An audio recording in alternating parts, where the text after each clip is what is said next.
Gilles Despérou, vous êtes chargé de mission tourisme durable au Parc naturel régional de Millevaches en Limousin. Expliquez-nous pourquoi le PNR a souhaité s'engager et participer à la 3e édition de la fête de l'écotourisme.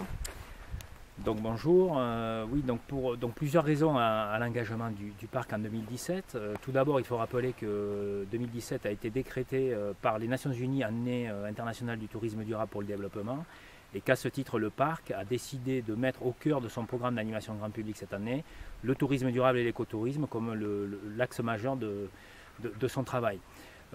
Ensuite, dire que le parc accompagne en fait les stations vertes de la Haute-Vienne depuis un an sur le déploiement de leur référentiel écotourisme, et qu'il était important pour nous de les accompagner puisque cela fait le lien avec l'engagement du parc dans la charte européenne du tourisme durable ainsi que la marque parc, qui sont des valeurs et des démarches d'accompagnement en matière d'écotourisme. Voilà, et pour finir, une raison intéressante aussi, c'est que cette fête de l'écotourisme lance la saison pour nous et qu'il était donc important de s'associer à l'ensemble des stations vertes du territoire.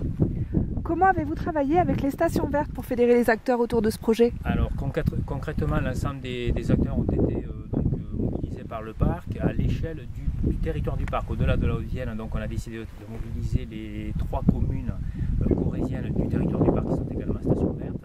Donc concrètement, avec les offices de tourisme concernés et les mairies des stations, nous avons organisé à l'automne des réunions de présentation de l'opération, l'intérêt, le réseau des stations vertes. Et en ce début d'année, nous venons de finaliser un programme d'animation complet à l'échelle des stations vertes. Voilà, donc c'était une opération assez concrète pour mobiliser des socioprofessionnels qui devront peut-être devenir des partenaires ultérieurement du parc autour de la charte européenne et de la marque. Ces animations, elles vont valoriser les stations vertes et les valeurs de ce label qui vient d'être mis en place. Vous pouvez nous en dire un petit peu plus ? Oui, donc à ce stade, donc, le programme devrait comprendre à peu près environ 35 animations diverses et variées, donc avec des thèmes autour de l'écomobilité par exemple, donc avec me vient à l'esprit une randonnée VTT botanique qui se terminera par une dégustation de plantes médicinales par exemple, la découverte de nos barrages hydroélectriques, une découverte guidée de nos barrages hydroélectriques. Donc l'ensemble des animations font l'objet d'ailleurs d'une médiation et d'un accompagnement, c'est important de le préciser. On aura aussi la création de jardins partagés par exemple, ou des découvertes ornithologiques le long de la Vézère. Voilà, donc un certain nombre d'animations très thématiques et un programme relativement complet dans lequel le parc s'implique directement, puisqu'un certain nombre d'animations seront financées directement par le parc naturel dans le cadre de son programme d'animation grand public. Très bien. Comment le parc va promouvoir l'ensemble de ces événements ?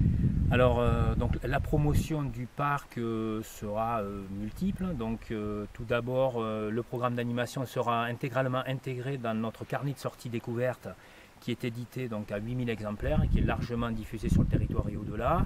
Ce carnet est d'ailleurs téléchargeable sur le site internet du parc.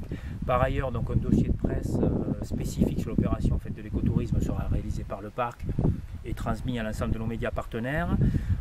Les offices et les mairies concernées vont, elles, donc, éditer des flyers, des documents spécifiques que le parc pourra relayer, notamment ici à Millevaches, à la maison du parc. Nous aurons également l'appui probablement des comités départementaux du tourisme qui, à travers des newsletters et des informations spécifiques, assureront la promotion de cet événement. Et le parc est en train de co-réaliser avec les parcs de la Nouvelle-Aquitaine un dossier de presse spécifique dans lequel cet événement sera mis en lumière. Voilà, donc plusieurs types d'actions promotionnelles diverses et variées. Merci Gilles. Merci.